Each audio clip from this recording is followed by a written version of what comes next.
Honestly, guys, this video isn't gonna be comfortable, but it might be one of the most important videos I've ever made. So yesterday I had a call with a prospect, and Alan Berek on paper, the brother's very successful, money, status, resorts, accolades. Honestly, the type of person that majority of people would think this person has everything figured out. But as the call went on, something became very, very clear to me. Every time we discussed improvement or we touched on a weakness, every time we even explored something that is holding him back, he would redirect the conversation back to his achievements, you know, what he's built, how much money he's made, who he's worked with. And whenever we got close to something uncomfortable, he became quite defensive. Not aggressively, but more in this subtle, polite manner, but unmistakably. And at some point I realized something. This isn't a strategy problem, it's an ego issue. Ego isn't loud. Sometimes it shows up as refusing to delegate, refusing to change how you operate, needing control over everything, avoiding situations where you might look inexperienced, and all of that keeps you stuck. I want to give you guys a statement of Umar bin Khattab. He says, Rahim Allah man ahda ilayya uyubi, meaning may Allah have mercy on the one who shows me my faults, the one who guides me to my shortcomings, my weaknesses. May Allah have mercy on that person. This was a man who led an empire, and he was asking people to point out his weaknesses. That is strong. You see, it's not about pretending you don't have any. It's about knowing I have weaknesses, and the quicker I find them, the quicker I grow. Now, let me be very clear. I don't run a networking club like The Cave and all of those things. Those things are great, don't get it twisted, but that's not what I have. I'm not here to compare your achievements. I'm not here to be impressed by your resume. My job and why you got on a call with me is to help you get to where you actually need to be.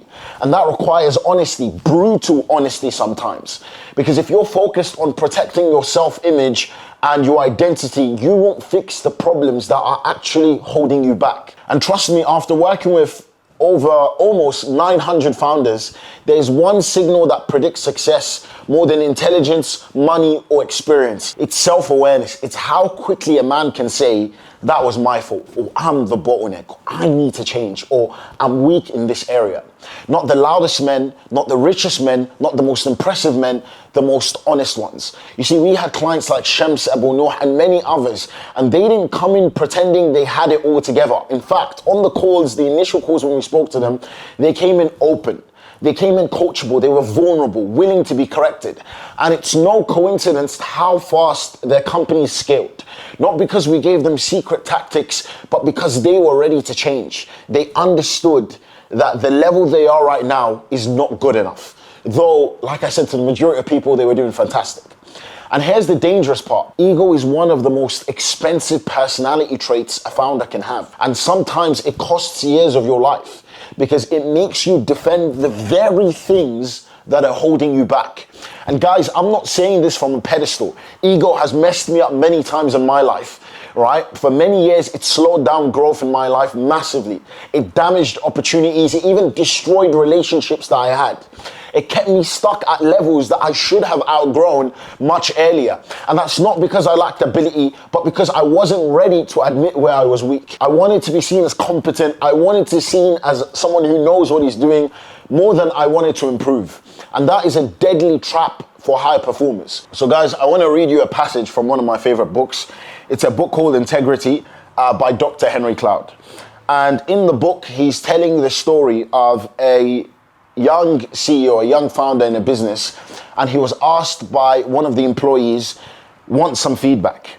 And he said it in a way that left you wondering whether he was about to give savage advice or rail at the young man for being out to lunch in some way. There was just no way to tell from his poker face.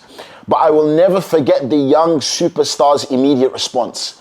He says, by all means, give me a gift. So he talks about how from that guy's response of saying, sure, give me a gift, seeing feedback as a gift, he would be watching that guy's achievement for a long time. And he mentions in the book that that guy went on to achieve a lot and grew the company to insane realms. So I want you to ask yourself honestly, do you want to be right or do you want to improve? Because you cannot optimize for both at the same time. And everyone has ego.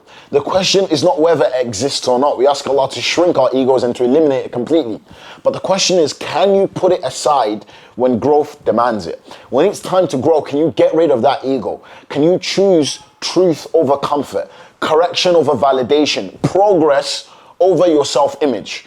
Keep your ego in check, because ego doesn't just slow growth, it silently caps your potential. And the scariest part is all of this happens without you realizing. So if you want help getting to your next level, the details are below.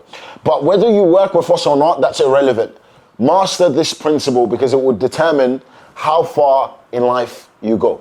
Look, I know there's a lot of confusion about what we do, but it's quite simple. We upgrade founders. Every time you're trying to go to the next level, we're the guys that our clients visit whenever they feel like they need a new version of themselves. We will do the exact same for you. Book a link in the description, inshallah, and we'll see you on the call.